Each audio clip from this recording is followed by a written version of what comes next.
Now, chapter number 8, Delhi during the medieval period.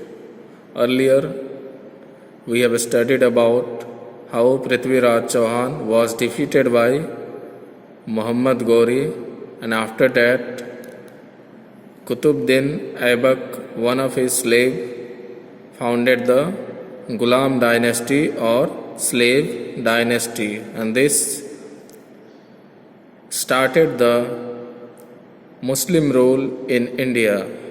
हमने अपने पिछले चैप्टर में पढ़ा था अबाउट हाउ पृथ्वीराज चौहान कैसे हार गए थे और उसके बाद मोहम्मद गोरी का ही एक गुलाम हुआ करता था जिसका नाम था Qutubuddin Aibak.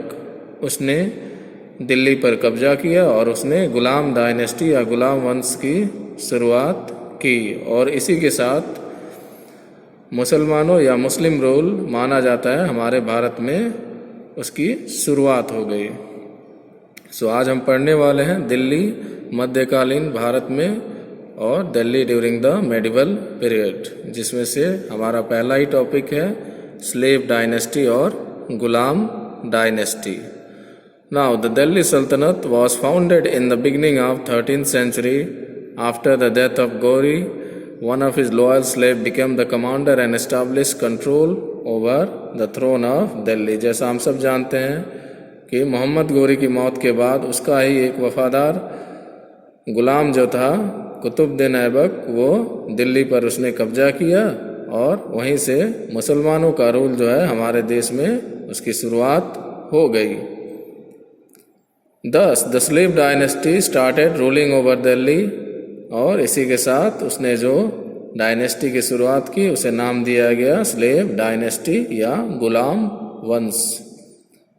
Though he faced many difficulties in establishing his power in India, he managed to provide a stable administration. So first he had to face many difficulties from many kings, and therefore he was in constant battle with many of the Hindu rulers.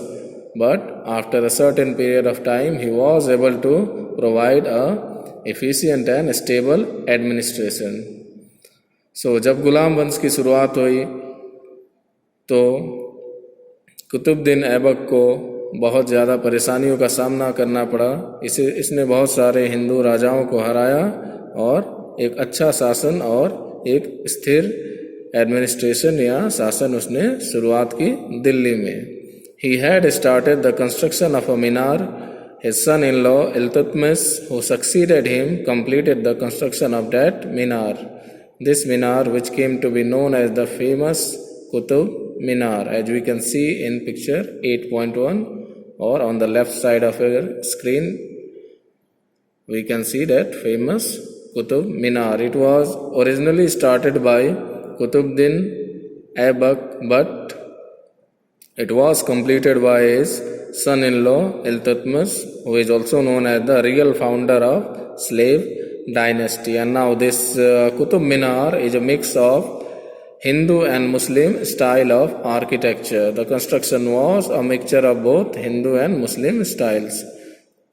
So ये जो famous Qutub Minar है जो पूरी दुनिया में मशहूर है, इसकी शुरुआत की थी, इसको बनाने का काम जो था उसकी शुरुआत करवाई थी कुतुबुद्दीन ऐबक ने. लेकिन उसकी मौत के बाद उसके ही दामाद इल्तुतमिश उसने इस मीनार का जो है कंप्लीशन या कंप्लीट करवाया, पूरा करवाया, और इसी को आज हम जानते हैं कुतुब मीनार. और इस कुतुब मीनार की बनावट में हिंदू और मुस्लिम स्टाइल ऑफ कंस्ट्रक्शन हमें देखने को मिलता है. Iltutmish was also a slave in the beginning. जैसा हम सब जानते हैं, जैसे कुतुबुद्दीन ऐबक हुआ करता था गुलाम मोहम्मद गोरी का, वैसे ही कुतुबुद्दीन ऐबक का गुलाम हुआ करता था Iltutmish. He conquered many territories in India and made them a part of the Delhi सल्तनत.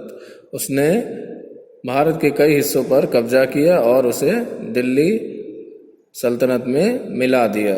सो he is known as the founder of the slave dynasty, और इसीलिए माना जाता है कि रियल फाउंडर जो है गुलाम वंश का या स्लेव डायनेस्टी का वो इल्तुतमिश है.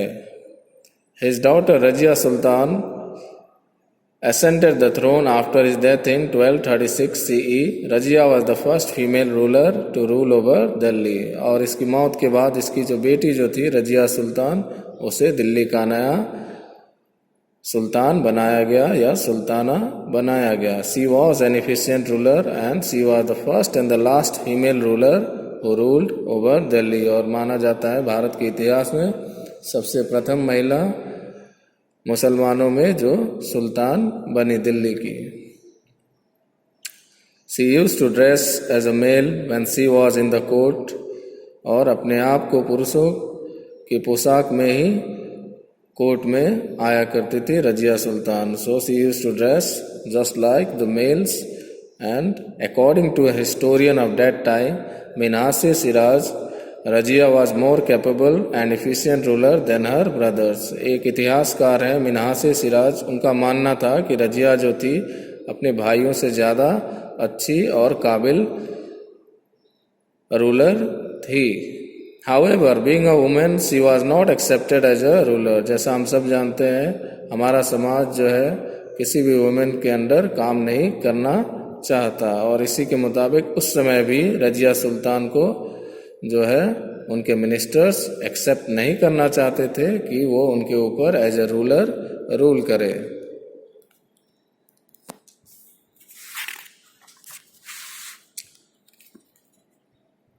Amir Umrao disliked Razia as a ruler. Razia's rule came to an end due to the interference of the amirs. जो वहाँ के ऑफिशियल्स थे उनमें से एक था आमिर उमराव, जो रजिया को बिल्कुल भी पसंद नहीं करता था एज अ रूलर. और इन्हीं के इंटरफेरेंस या इन्हीं के बगावत के कारण रजिया सुल्तान जो है उसकी मौत हो गई. और उसके बाद 6 साल तक कंप्लीट डिसऑर्डर या पूरी तरह से एडमिनिस्ट्रेशन जो है बेकाबू हो गई थी after the death of Razia Sultan. At last, the Amirs enthroned Nasiruddin, the son of Iltutmish. He ruled for 21 years. उसके बाद नसीरुद्दीन शाह जो रजिया का ही भाई हुआ करता था और इल्तुतमिश का बेटा, उसे आमिर्स ने या ऑफिशियल्स ने नया सुल्तान बनाया दिल्ली का. और उसने लगभग 21 साल तक दिल्ली के ऊपर रूल किया. After his death, Ghiyasuddin Balban ascended the throne of Delhi. He was a strong ruler who fought and brought an end to the disorder and established peace. और इसकी मौत के बाद गियासुद्दीन बलबान जो था वो दिल्ली का नया सुल्तान बना और वो काफ़ी मजबूत रूलर या स्ट्रांग रूलर हुआ करता था, जिसने पूरी तरह से दिल्ली में या दिल्ली सल्तनत में शांति कायम की. बलवान हैड बिन द वजीर ऑफ नसीरुद्दीन फॉर 20 ईयर्स. और ये जो बलवान जो था या बलवन वो वजीर हुआ करता था नसीरुद्दीन जो दिल्ली का सुल्तान था. Subsequently he ruled as sultan for 22 years. और बलवन ने लगभग 22 साल तक दिल्ली के ऊपर रूल किया. His descendants were weak and the Khilji dynasty established its rule over Delhi. और बलवन की मौत के बाद खिलजियों ने दिल्ली के ऊपर या दिल्ली के ऊपर कब्जा किया और अपना रूल कायम कर लिया. अब हम दूसरे वीडियो में पढ़ेंगे about Khilji dynasty and the Tughlaq dynasty and also will study about one of the Hindu kingdoms of Vijayanagar.